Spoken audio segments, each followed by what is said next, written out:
Well, Gregor, this Sunday we see Australia come to BT Murrayfield for the second match in the Autumn Nations series. How's preparation been after the victory against Tonga last week? Yeah, very good. The players have brought lots of energy to training, intensity. We had that before the Tonga game, and that put us in a great place going into that match. This week we've had an extra day, and we had a big squad. So I think we can be happy with the preparations. There's always things you want to improve, and it is a new team coming together once again. But the way the players have trained, it's a good place we're going into this game. And you've chosen a more experienced side to face Australia. How difficult is it a process for you at the moment selecting a team? You've got the experienced players, but you've also got these young players coming through as well. I mean, it's probably a great problem to have, isn't it? Yes, it's certainly always tough selecting any team because there's players that are deserving of opportunities, there's players that are in form, and there's players that have played well for the team in the past.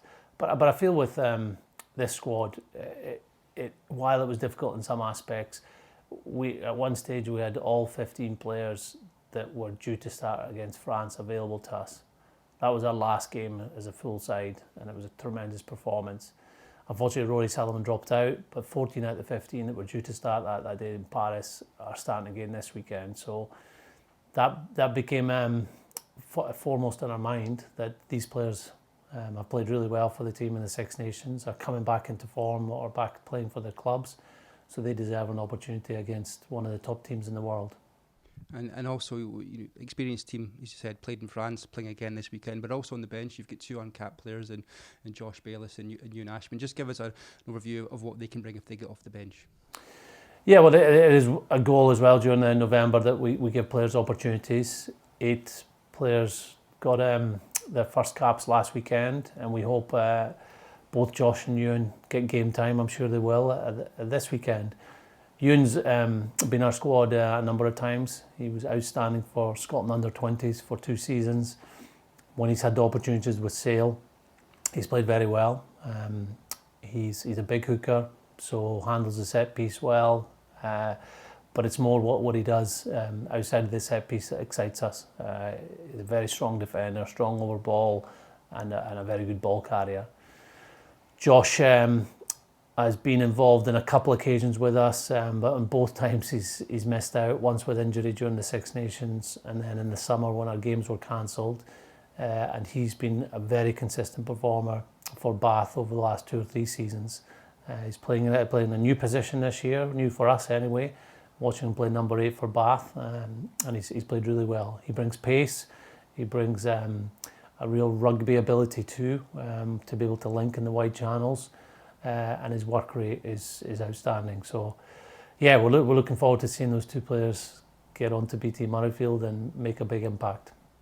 So as we said, it's Australia this week, a team we know well. We played them a number of times over the past couple of years. It's always quite an exciting, often dramatic test with Australia. They're coming off a very good run at the moment. They seem to be in quite good form. What do you expect from the Wallabies? Yeah, it's interesting. It is a team we seem to know well, but we haven't played them for 4 years. But maybe because the games stand out, the game in the World Cup, we had another close defeat straight after that, then winning in Sydney and winning 4 years ago. They seem more familiar than they probably are. The other side of it, they've got a coaching staff that have all worked in Scotland.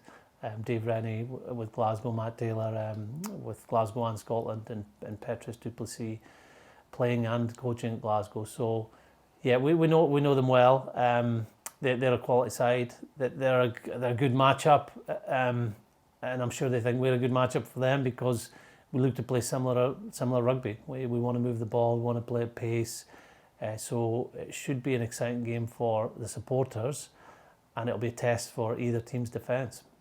Yeah, you mentioned the supporters, Gregor. The first time we'll have a full crowd since March 2020. It's going to be a special game for everyone involved, isn't it? How the boys and how are you guys feeling about getting back out there in front of a sold-out BT Murrayfield?